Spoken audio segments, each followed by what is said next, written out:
Junior চিকিৎসকদের আমরণ অনশনে ইতিমধ্যেই আমরণ অনশনকে কটাক্ষ করে পোস্ট তৃণমূল নেতা কুণাল ঘোষের ফেসবুক পোস্টে তিনি ঠিক কি লেখেন, তিনি লেখেন যে জুনিয়র চিকিৎসকদের এই অনশন পুজোর মরশুমে প্রচার পেতে রাজনীতি প্ররোচনা এবং নাটকের প্রভাবে অনশন স্বাস্থ্যের পক্ষে ঠিক নয়, প্রশাসন নজর এবং নথি রাখুক, অনশনে কারোর কোনো ক্ষতি হলে বেশি অসুস্থ হলে দায়ী থাকবে বাকিরা প্ররোচকরা, কারণ সকলেই চিকিৎসক, পুলিশ নিরাপত্তা রাখুক কিন্তু অনশনে কোনো হস্তক্ষেপ নয়, যা করবেন চিকিৎসকরাই করবেন, সহকর্মীদের অসুস্থতায় ঠেলে দিয়ে রাজনীতি করলে দায়ী থাকবেন তারাই, আইনে ব্যবস্থা হোক।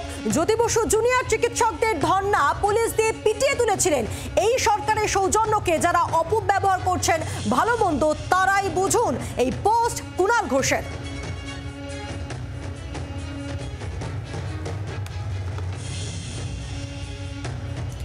গতকাল থেকে অনশন শুরু করেছেন 6 জন জুনিয়র চিকিৎসক, 12 ঘন্টারও বেশি সময় হয়ে গিয়েছে।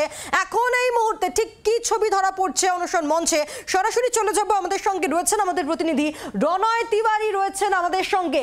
রণয়, 12 ঘন্টারও বেশি সময় অতিবাহিত হয়ে গিয়েছে, এখনো সরকারের তরফে কোনো বার্তা আসেনি, কি বলছেন জুনিয়র চিকিৎসকরা? তোমার সঙ্গে অনেকে রয়েছেন আমি দেখছি। দেখো, অনশন চলছে এখনো পর্যন্ত, অনশন তোলার কোনো কথা নেই, কারণ যতক্ষণ না পর্যন্ত সরকারের তরফে কোনো বার্তা আসছে। এই মুহূর্তে তুমি দেখতে পাচ্ছ আমার সঙ্গে রয়েছেন সিনিয়র চিকিৎসকরা, তারা বলছেন যে তারা আরজি করের ঘটনা দেখেছেন, কুলতলির ঘটনাও দেখেছেন গতকাল, কিন্তু এরপর যাতে আর কোনো ঘটনা না ঘটে তার জেরে তারা তীব্র প্রতিবাদ করছেন, সোচ্চার হয়েছেন এবং তারা এই মুহূর্তে এখান থেকে রওনা দেবেন কুলতলিতে নির্যাতিতার পরিবারের পাশে। এখানে যারা রয়েছেন তাদের সঙ্গে কথা বলবো। আপনারা যাচ্ছেন সেখানে, কুণাল ঘোষ একটি পোস্ট করেছেন যে এখানে যারা অনশন করছে প্রচার পেতে, কি বলবেন? দেখুন, আপনারা প্রত্যেক দিন ওই একজনের নাম বলে আমাদের কাছে প্রতিক্রিয়া চান। আমাদের মনে হয় যে ওনার ওই কথার ভিত্তিতে আমাদের কোনো প্রতিক্রিয়ার কোনো প্রয়োজন আছে। এই আন্দোলন কেন সেটা সবাই জানে, যে নারকীয় হত্যাকাণ্ডটি ঘটেছে যে সেটা হচ্ছে পশ্চিমবাংলার যে অপরাধ চক্র স্বাস্থ্য জগতে তৈরি হয়েছিল, দুর্বৃত্তায়ন তৈরি হয়েছিল, যে দুর্নীতি থ্রেট কালচার, তা সেই অপরাধের পরিবেশ থেকে মেয়েটির হচ্ছে এই নারকীয় যে ঘটনাটা ঘটেছে।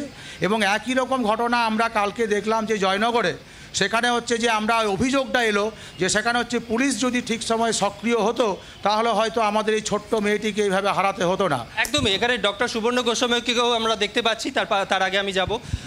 আপনারা এখানে আন্দোলনের প্রথম থেকে রয়েছেন, চিকিৎসকদের জুনিয়র চিকিৎসকদের পাশে রয়েছেন। কুণাল ঘোষ তো একটি পোস্ট করে বলছেন যে বাম আমলে জ্যোতি বসুর সরকার পুলিশ দিয়ে জুনিয়র চিকিৎসকদের পিটিয়ে তুলে দিয়েছিল, কি বলবেন? তুমি অদম, তাহলে আমি খারাপ ভালো হব না? একই কথা। কিছু কিছু লোকের 13 বছর সময় কম না, 13 বছরে তো ওনারা অনেক কথা বলেছেন, কোনোটা তো এত তদন্ত কমিশন তৈরি হলো, কোনো রিপোর্ট চোখের সূর্যের আলো দেখলো? কিছু কিছু লোকের কিছু কিছু কমেন্ট উপেক্ষা করাই ভালো। আমার মনে হয় ওই ভদ্রলোক বলতে আমার একটু আপত্তি আছে, যদিও তার কথার কোনো প্রতিক্রিয়া দেয়া মানে তাকে ইম্পর্টেন্স দেয়া। আমরা ওই লোককে ইম্পর্টেন্স দিতে চাই না। আমরা জানি কোথায় কতখানি কি করতে হবে। এই মুহূর্তে দাঁড়িয়ে আমাদের সমস্যা, রাজ্যের সর্বত্র নারীদের প্রতি অত্যাচার হচ্ছে, নিগ্রহ হচ্ছে, দুষ্কৃতি রাজ চলছে, প্রশাসন চূড়ান্তভাবে ব্যর্থ। আমরা সেইগুলো সামনে এনে সামগ্রিকভাবে পশ্চিমবাংলার খাদ্য দপ্তর জেলে গেছে, শিক্ষা দপ্তরের মোটামুটি সবাই জেলে, এবার স্বাস্থ্য দপ্তরের পালা। আমরা চাই যাতে দুর্নীতিমুক্ত, ভয় ভীতি মুক্ত একটা পরিবেশ, যেখানে চিকিৎসকরা স্বাধীনভাবে নিজেদের অধীত বিদ্যাটা প্রয়োগ করতে পারবেন সাধারণ মানুষের স্বার্থে। সেই পরিবেশ তৈরি করার দায়িত্ব রাজ্য প্রশাসনের। আর রাজ্য প্রশাসন এখন এই উৎসবের দিনে এখানে সেখানে পুজোর মণ্ডপের ফিতে কাটছেন, নাচ করছেন, গান করছেন, দুলুচি নাচছেন। আমরা চাই এই সমস্ত বন্ধ হোক। আসুন একটু সংবেদনশীল হন, একটু মানবিক মুখ দেখান। বদলা নয় বদল চাই স্লোগান ছিল, তা বাস্তবে রূপায়ণ করে দেখান। কিন্তু এখন যদি মাঝপথে আটকে দেয়, আপনারা যাচ্ছেন কুলতলিতে, যদি মাঝপথে আটকে দেয় পুলিশ প্রশাসন, কি করবেন? সে আটকে দেওয়াটা হচ্ছে যে সেটাই এক্সপেক্টেড পুলিশের থেকে। পুলিশের যে আচরণ, আমাদের রাজ্যের পুলিশ কলকাতা পুলিশ এবং রাজ্য পুলিশ তারা বারবার অপরাধী বান্ধব অবস্থান নিচ্ছেন। আর জি কর মেডিকেল কলেজের ঘটনার ক্ষেত্রেও যা দেখেছি যে অবস্থান, কুলতলি ঘটনাতেও সেই একই অবস্থান তারা নিচ্ছেন এবং সেটার বিরুদ্ধেই মানুষ গর্জে উঠছেন।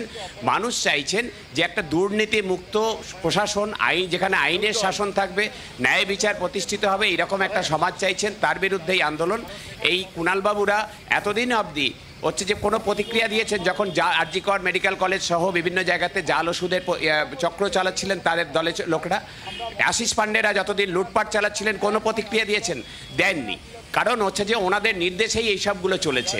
আর আজকে উনি সাধু সেজেছেন, তাই সাধু কুণাল ঘোষ নাম পেয়েছেন উনি। হচ্ছে যে আমরা তো জানি দুর্নীতির দায়ে জেল খেটে সাধু কুণাল ঘোষ নাম পেয়েছেন। ফলে তিনি কি বললেন তার উপরে রাজ্যবাসী নির্ভর করেন না, রাজ্যবাসী ওনাকে সিরিয়াসলি নেয়ও না। আমরা যেটা চিকিৎসকরা সাধারণ মানুষকে সঙ্গে নিয়ে ন্যায় বিচার প্রতিষ্ঠার পশ্চিমবাংলায় আইনের শাসন প্রতিষ্ঠার যে আন্দোলনে নেমেছি তারই অঙ্গ হিসাবে আমরা এই যে দুটো ঘটনা, আর জি করের ঘটনা এবং কুলতলি ঘটনা, এক সূত্রে বেঁধে দিয়েছে অপরাধীরা, রাজ্যের অপরাধী বান্ধব প্রশাসন এবং অসংবেদনশীল সরকার, শাসক দলের জনপ্রতিনিধিরা। তাদের একই ভূমিকা। তারা কি জবাব দিচ্ছেন যে কেন মানুষ তারা করছে সাংসদকে, কেন বিধায়ককে তারা করছে?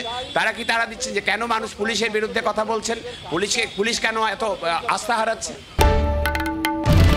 বাংলার আওয়াজ, বাঙালির আবেগ, জি 24 ঘন্টা।